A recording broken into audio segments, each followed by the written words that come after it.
Dear viewers, welcome to my channel English Grammar. Dear viewers, আপনারা জানেন যে কোনো ভাষায় যোগাযোগের অন্যতম ইউনিট হচ্ছে কি সেন্টেন্স বা বাক্য। অর্থাৎ আমরা সেন্টেন্স বা বাক্যের মাধ্যমে একে অপরের সাথে ভাবের আদান প্রদান করে থাকি। আর এই সেন্টেন্স বা বাক্য গঠনের জন্য কি দরকার পড়ে? ইয়েস, ওয়ার্ড বা শব্দ। এখন কথা হলো, এই একটি সেন্টেন্স বা বাক্য গঠনের জন্য কয়টি ওয়ার্ড দরকার, কতগুলো ওয়ার্ড দরকার? একটি, দুটি, পাঁচটি, 10টি? না, এটার সুনির্দিষ্ট কোনো সংখ্যা নেই। তাহলে এই যে ইংরেজি ভাষা এত বিশাল একটি ব্যাপার, মহাসমুদ্রের ব্যাপার, মহাসাগরের ব্যাপার, কেমন? এই মহাসাগর থেকে, এই মহাসমুদ্র থেকে আমি কি পরিমাণ জল ফোঁটা বা কি পরিমাণ নুড়ি পাথর সংগ্রহ করে আমি একটা সেন্টেন্স তৈরি করতে পারি। খুব চিন্তার বিষয়, তাই না? কিন্তু না, যেহেতু এত সবের প্রয়োজন নেই, যে কোনো ভাষার যত শব্দ ভাণ্ডার আছে এই শব্দ ভাণ্ডার থেকে সিম্পল কিছু ওয়ার্ড নিয়ে সেন্টেন্স গঠন করা যেতে পারে। এখন কোন কোন ওয়ার্ড না নিলেই নয়, শিক্ষার্থী বন্ধুরা, তোমরা জানো এই বিশাল ওয়ার্ড ভাণ্ডারকে আমরা ইংরেজি ভাষায় কত ভাগে ভাগ করে থাকি? ইয়েস, 8 ভাগে। সে ভাগগুলো কি? Noun, pronoun, adjective, verb, adverb, preposition, conjunction and interjection. এই যে 8 প্রকারের যে শব্দ, 8 প্রকারের যে পার্টস অফ স্পিচ, এই শব্দগুলো সবগুলোই কি একটা সেন্টেন্সে প্রয়োজন। অর্থাৎ একই সেন্টেন্সে নাউন থাকতে হবে, প্রোনাউন থাকতে হবে, ভার্ব থাকতে হবে, অ্যাডভার্ব থাকতে হবে, অ্যাডজেক্টিভ থাকতে হবে, প্রিপোজিশন, কনজাংশন, ইন্টারজেকশন, সবগুলো কি থাকতে হবে? No need.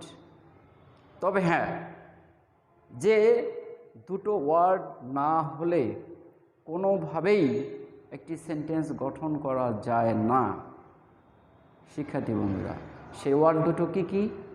ইয়েস, তার মধ্যে একটি ওয়ার্ড হচ্ছে কি? নাউন। ইয়েস, একটি ওয়ার্ড নাউন, আর অপর ওয়ার্ডটি হচ্ছে কি? ভার্ব। অপর ওয়ার্ডটি ভার্ব। এই নাউন এবং ভার্ব, এই যে দুটি পার্টস অফ স্পিচ বা দুটি নাউন এবং ভার্ব ছাড়া কোনো সেন্টেন্স হতে পারে না। হ্যাঁ, অনেক সময় এমন অনেক সেন্টেন্স আমাদের সামনে আসতে পারে যে সেন্টেন্সগুলো দেখে মনে হতে পারে যে না, এই সেন্টেন্সেতে কোনো ভার্ব নেই।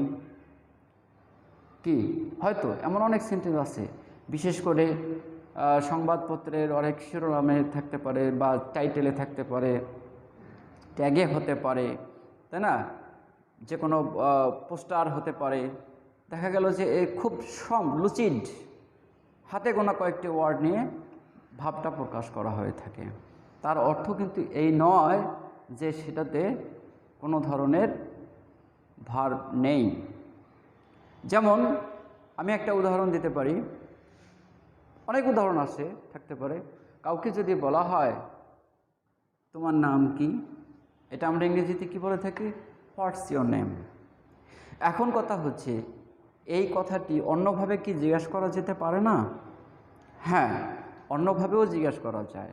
সেটি নাম, নাম মানে ইয়োর নেম, অথবা কি your name please, your name please.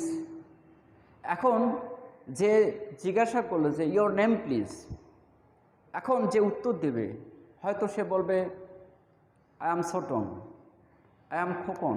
কিন্তু এটা না বলে তো আবার এটাও বলতে পারে খোকন, জাস্ট একটা ওয়ার্ড বলল। এই যে Khokon, that means my name is Khokon বা আই অ্যাম খোকন। তাহলে কি, যদিও কখনো কখনো কোনো সেন্টেন্সে মনে হতে পারে যে না এই সেন্টেন্সে কোনো ভার্ব নেই, এটি একটি ভ্রান্ত ধারণা, এটি কোনোভাবেই ঠিক নয়। ভার্ব থাকবে, যে কোনো অবস্থায় যে কোনো পরিস্থিতিতে ভার্ব থাকবে, তবে কখনো বা উল্লেখ থাকে সেন্টেন্সের মধ্যে স্পষ্ট হয়ে থাকে, কখনো বা কি সাইলেন্ট থাকে। যাই হোক শিক্ষার্থী বন্ধুরা, আর এই ভার্ব ছাড়া কোনোভাবেই যে সেন্টেন্স হতে পারে না, এটি যেহেতু ভার্ব ছাড়া কোনো সেন্টেন্স হতে পারে না, কাজেই এই ভার্ব টার্মটি কতটা গুরুত্বপূর্ণ এটা কি বলার অপেক্ষা রাখে? এখন কথা হচ্ছে আমাদের শিক্ষা জীবনে এই ভার্ব নামক টার্মটির সঙ্গে কিভাবে পরিচয় ঘটে। হ্যাঁ, অনেক ধরনের ভার্ব আছে, কিন্তু এই ভার্বের আলোচনা করতে গিয়ে সর্বপ্রথম যে আলোচনাটি এসে থাকে সেটা কি আমরা শিখি কি থাকি? প্রথমে আই অ্যাম আমি হই, ইউ আর তুমি হও, উই আর আমরা হই, হি ইজ সে হয়, শি ইজ, অর্থাৎ ভার্ব টু বি, অ্যামিজার। এই ভার্ব টু বি বা অ্যামিজারের সঙ্গে আমাদের প্রথম পরিচয় ঘটে। আর তাই এই ভার্ব টু বি বা অ্যামিজার নিয়ে আমি অলরেডি একটা ভিডিও আপলোড করেছি, যেটি অবশ্যই দেখে নিতে হবে। কারণ যেহেতু এই ভার্ব নামক চ্যাপ্টারটি এটি সর্বপ্রথম একটি ইউনিট ভার্ব টু বি, কাজে এই ভার্ব টু বিটা অবশ্যই জেনে নিতে হবে। আর ভার্ব টু বির পরে পরেই কি আসে? ইয়েস, ভার্ব টু বির পরে পরেই যে টার্মটি এসে থাকে সেটি হচ্ছে কি verb to have. Yes, verb to have. আর তাই শিক্ষার্থী বন্ধুরা, আমার আজকের আলোচনা কি ভার্ব টু হ্যাভ। তো শিক্ষার্থী বন্ধুরা, এই ভার্ব টু বি বা ভার্ব টু হ্যাভ কোনো সময় মনে হতে পারে যে এগুলো তো অক্সিলিয়ারি ভার্ব হিসেবে ব্যবহৃত হয়। হ্যাঁ, আবার কখনো কখনো কি প্রিন্সিপাল ভার্ব হিসেবেও ব্যবহৃত হয়। সেটা নির্ভর করবে কনটেক্সটের উপরে, সেন্টেন্সের স্ট্রাকচারের উপরে।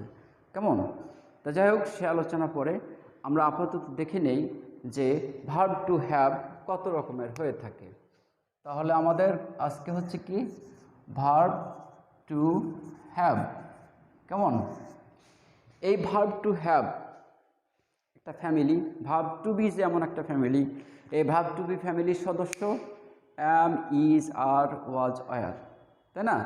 তেমনি ভার্ব টু হ্যাভের সদস্য কারা?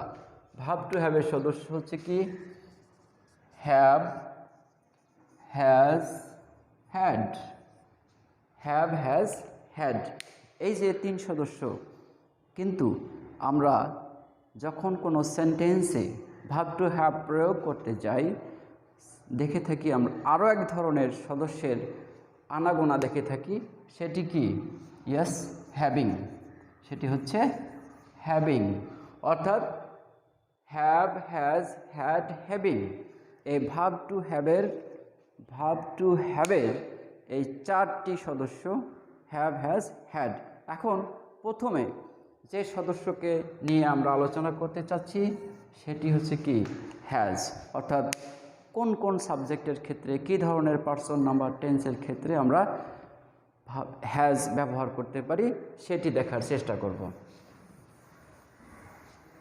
তো শিক্ষার্থী বন্ধুরা, এখানে এই যে ভার্ব টু হ্যাজ বা ভার্ব টু হ্যাভের যে সদস্য হ্যাজ কোথায় কোথায় ব্যবহৃত হয়ে থাকে আমরা এখন সেটি দেখে নিই। প্রথমত হচ্ছে হি বা শি এর ক্ষেত্রে কি আমরা ব্যবহার করে থাকি? Yes, has. Verb to have has ব্যবহারের ক্ষেত্রে সাবজেক্ট যখন হি ইজ বা শি হয়, হি বা শি হয়, তখন কি তার সঙ্গে কি আসে? হ্যাজ। কি আসবে?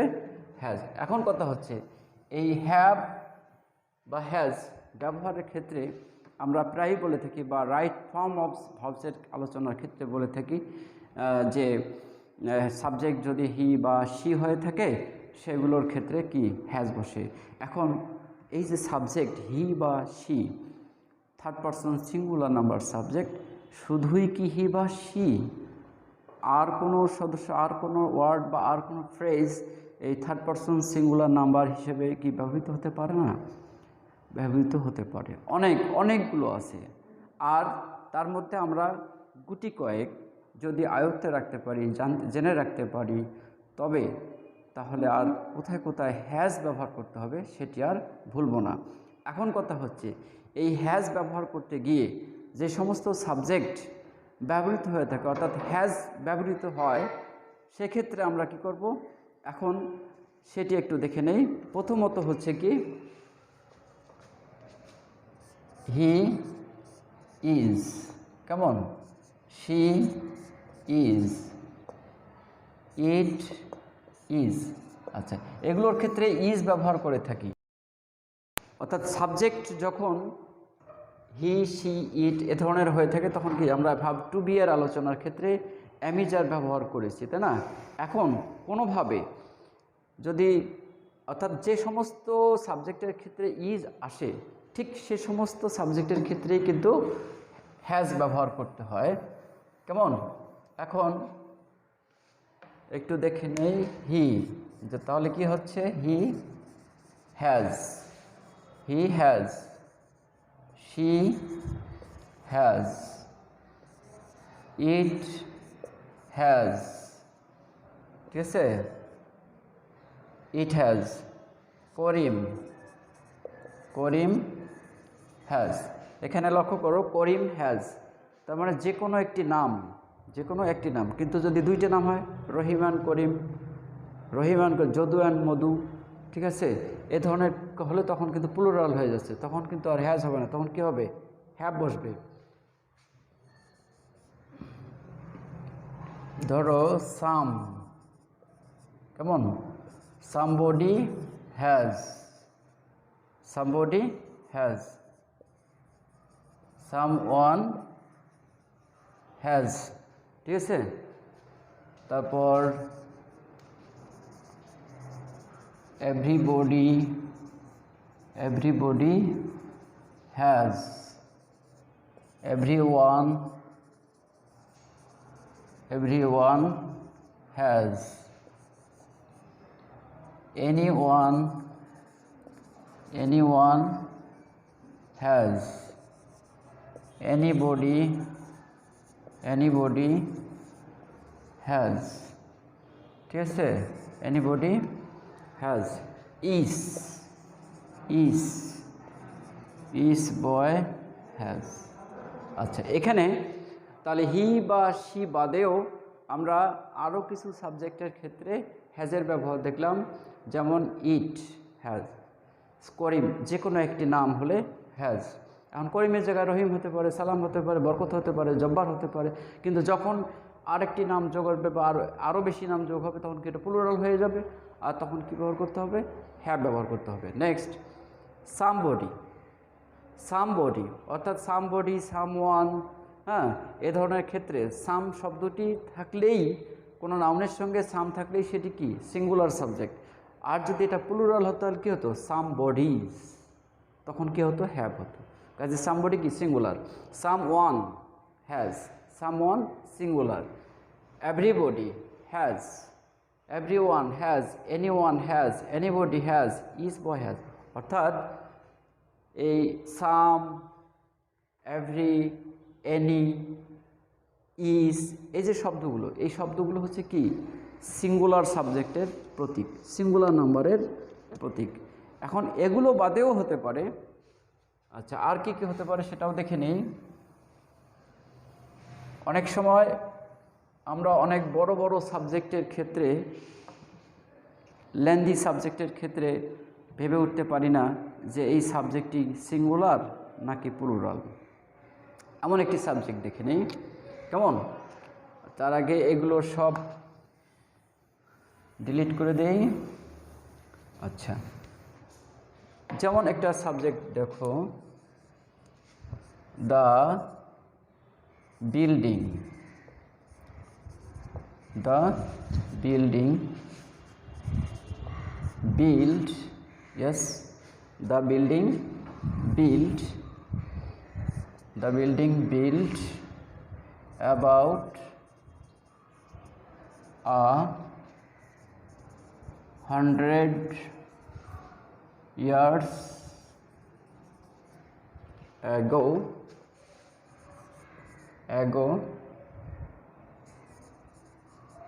have বা has collapsed. ওকে, এই যে সেন্টেন্সটি এখানে the building build about 100 years ago have বা হ্যাজ কলাপসড, এখানে হ্যাভ বা হ্যাজ, এখন এই দুটোর মধ্যে কোনটি অ্যাপ্রোপ্রিয়েট হবে সেটি কিভাবে আমরা নিশ্চিত হতে পারি? এখন সেক্ষেত্রে আমাকে সাবজেক্টটি ফলো করতে হবে। The building build about 100 years ago, বিশাল একটি সাবজেক্ট, তাই না? এই সাবজেক্টটির কেন্দ্রবিন্দু অর্থাৎ হেডওয়ার্ড কি এখানে? বিল্ডিং। আর বিল্ডিং শব্দটি কি? অবশ্যই সিঙ্গুলার, আর তাই কি হবে? ইয়েস, হ্যাজ ব্যবহার করতে হবে। ওকে, আরেকটি সেন্টেন্স লক্ষ্য করি। The trees yes falling on the road. The trees falling on the road have বা has blocked the people's way. ঠিক আছে, অর্থাৎ রাস্তায় পড়ে থাকা গাছগুলো কি করেছে? মানুষের চলাচলের পথ বন্ধ করে দিয়েছে, ব্লক করে দিয়েছে। এই যে সাবজেক্ট এখানে দ্য ট্রিজ, তাহলে এখানে হেডওয়ার্ড হচ্ছে কি? The trees. যার সঙ্গে কোনটা যাবে ওই ট্রিজটা কি? অবশ্যই প্লুরাল। আর এই প্লুরাল নাম্বারের জন্য আমাকে কি ব্যবহার করতে হবে? ইয়েস, হ্যাভ ব্যবহার করতে হবে। তার মানে সেন্টেন্সটি হচ্ছে the trees falling on the road have blocked the peoples way. আরও কিছু কনফিউজিং সাবজেক্ট আছে, যেমন দেখি দ্য প্রেসিডেন্ট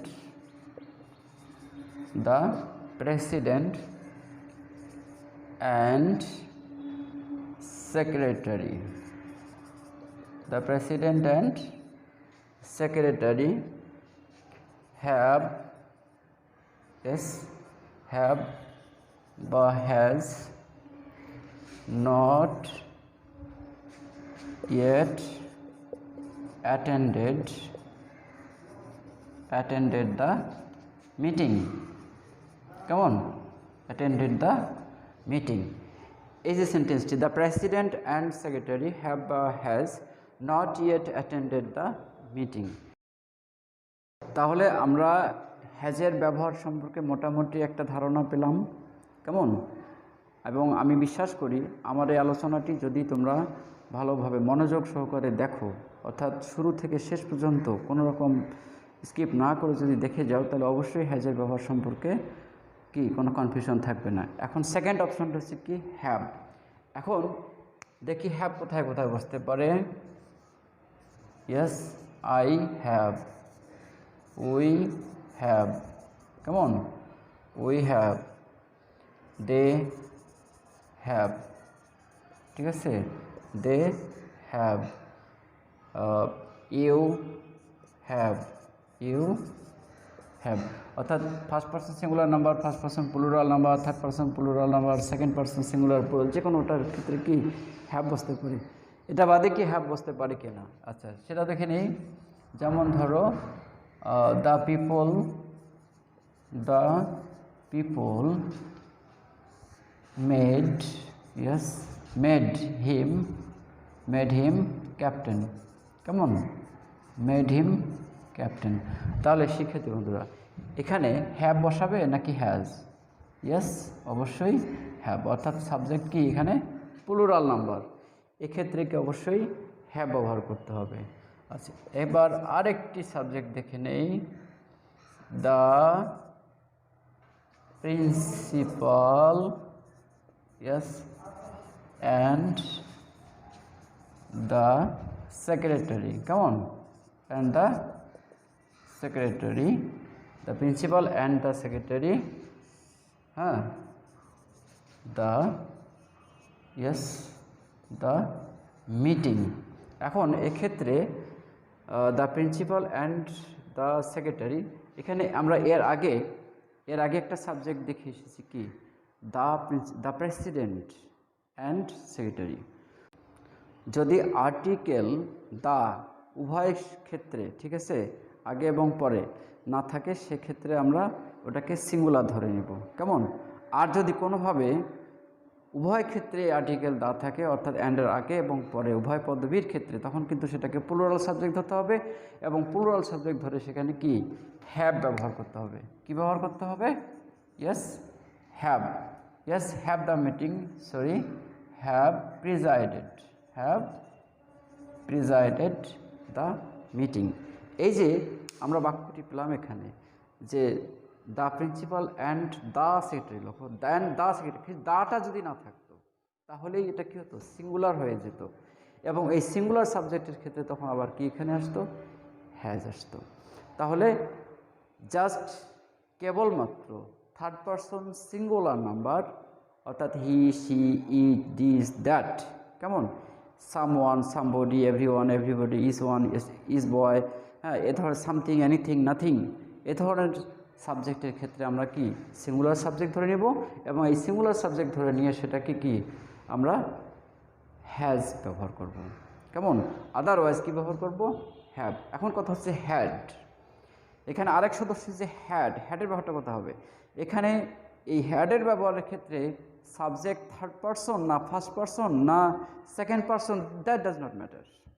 সিঙ্গুলার নাকি plural, that does not matter. অর্থাৎ এখানে পার্সন বা নাম্বারের কোনো বালাই নেই, এখানে নিঃসন্দেহে নিঃসংকোচে তোমরা হ্যাড ব্যবহার করতে পারো, শুধু কি সিম্পল পাস্টের ক্ষেত্রে, অর্থাৎ পাস্ট ইনডেফিনিট টেন্সের ক্ষেত্রে। এখন হ্যাঁ, তারপরেও কি হ্যাড ব্যবহার হতে পারে না, হয়ে থাকে।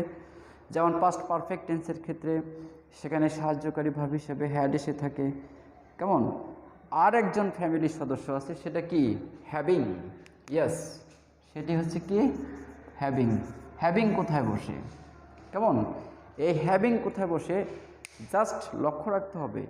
আমি যখন হ্যাভিং ব্যবহার করব, এর আগে কোনো সাবজেক্টের অপশন আছে কি না। Without any subject, any verb can take ING